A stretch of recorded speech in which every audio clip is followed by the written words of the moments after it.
guys, no? Good morning sa atin lahat. Diesel Marshall Motovlog. Papunta tayo ngayon sa Dasmariñas, Cavite para kunin ang ZX6R na nakita natin sa online. So check nyo, ito yung nakita ko sa online, no? Papakita ko sa inyo yan, tignan nyo.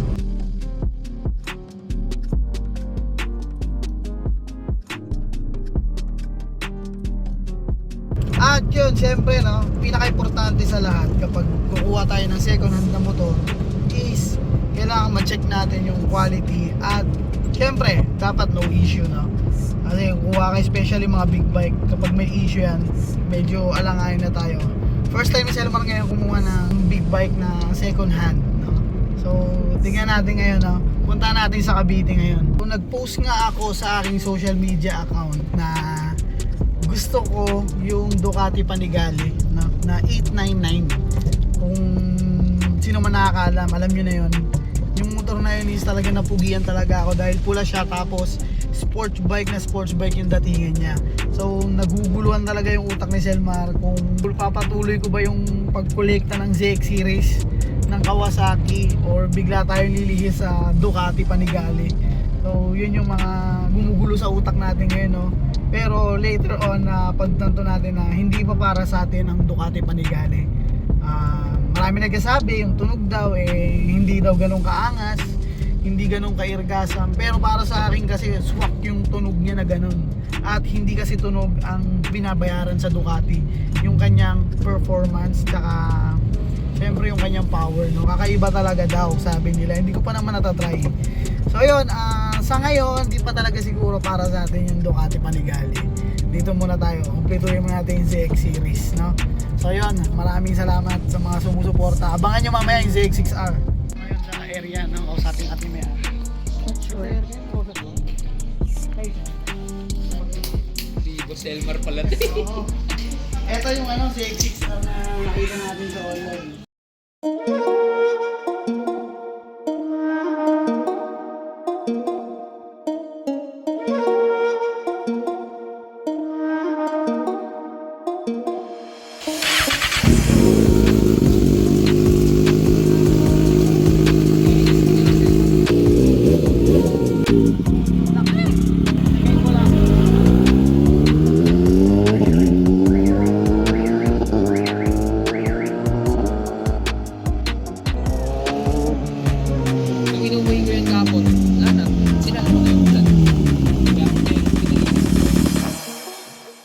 Ayun guys, no, so as usual talagang takot talaga ako sa ZX6R. Di ba yung na-test drive natin yung Anije drone, masyado talaga siya mataas. Kaya yung test drive ko siya, muntik-muntikan ako tumumba. Pero thankful, syempre may slider, pero walang silbi to.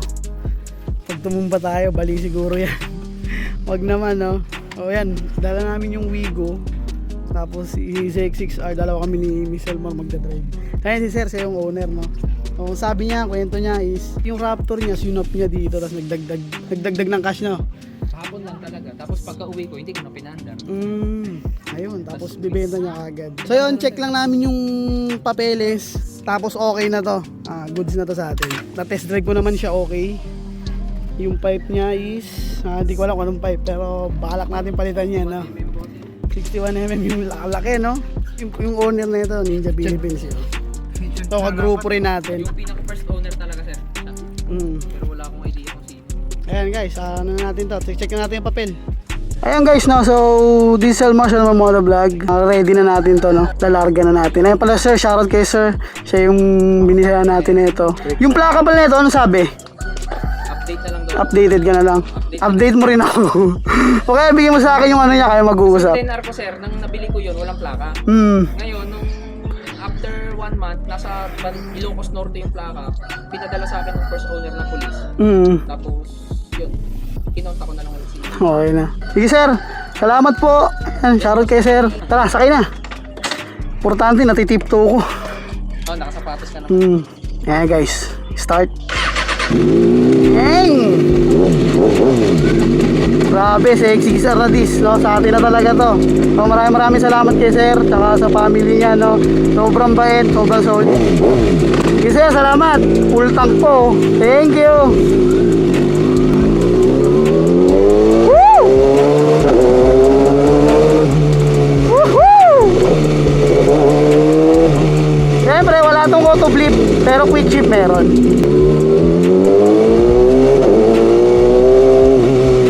Solid, ang smooth ng takbo. Naka-jack pa tayo guys.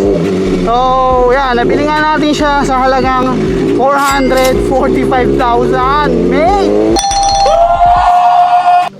Di ba? Ang plano kasi ni Selmar is Panigale, no? Ducati Panigale. Kaya lang, may mga tropa tayo na tanungan. Siyempre, sinasabi nila na hindi nga para sa akin sa ngayon, ha? Pero kukunin natin yan. Hindi ko lang alam kung kailan. Siguro tapusin ko muna yung ZX series, no? Hindi naman lahat, hanggang 10R lang, pwede na. Sana all. Woohoo!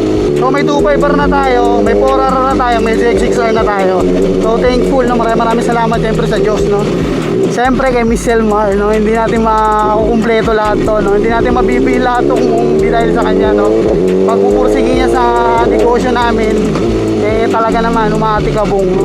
Ganda, ganda. Tutuwa ako. Dahil Ducati Panigale, hindi ganito kaingay. Iisip lang tayo kung ano yung papangalan natin sa kanya. Takot talaga kasi ako ZX6R guys, kasi sobrang big para sa akin, ha. Talagang di pang tao yung gagamit na ito eh. Paano masabi? Challenging talaga sa akin eh. At least ngayon eh, nasa atin na siya. Mga practice natin at saka masanay tayo.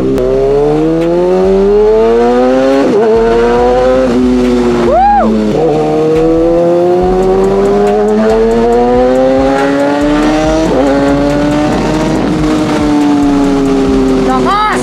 Putik!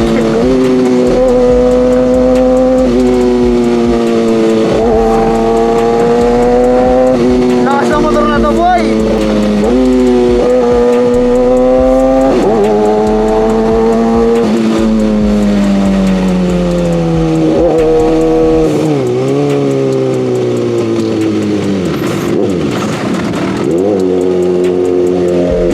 Saan ang daan natin? Hindi ko alam.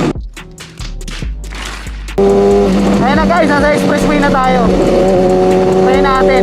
Mukhang ambon-ambon pa, putik. Maulan-ulan. Sakit ng ng patak.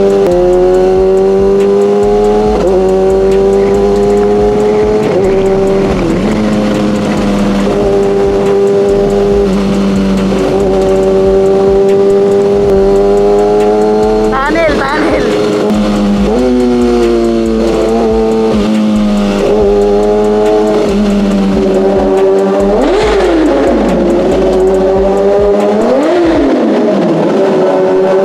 Sarap!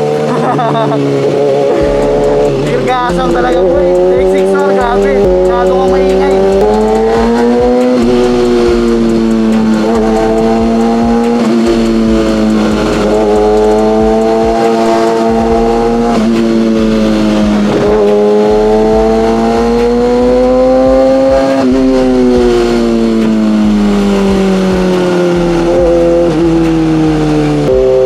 Grabe yun! Expressway na ako, mama, papa! Nanay, tatay, nasa expressway na po ako! Finally! First time po po dito! Pwede na! Grabe no, talagang sobrang lakas talaga ng motor na to, hype na to motor na to. Grabe! Kaya na, muntik-muntikan lang ako tumumba, tumulas yung gulong. Ayoko talaga ng ZX6R. Pero sarap! Napakabilis!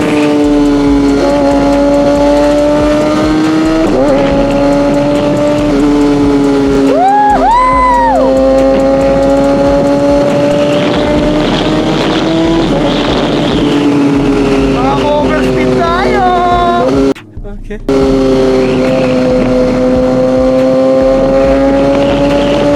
Grabe ito, boy!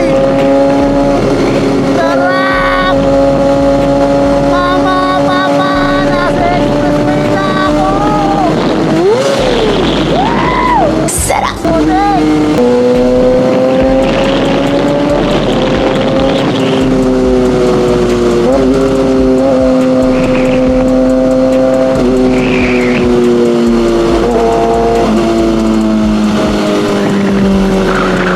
Grabe Gar! Mumunguya ng gas boy! Kaya na, halos full tank yan, 1 bar lang yung nabawas. Ngayon 3 bar na lang, mate. Ito na nga ba sinasabi ko eh.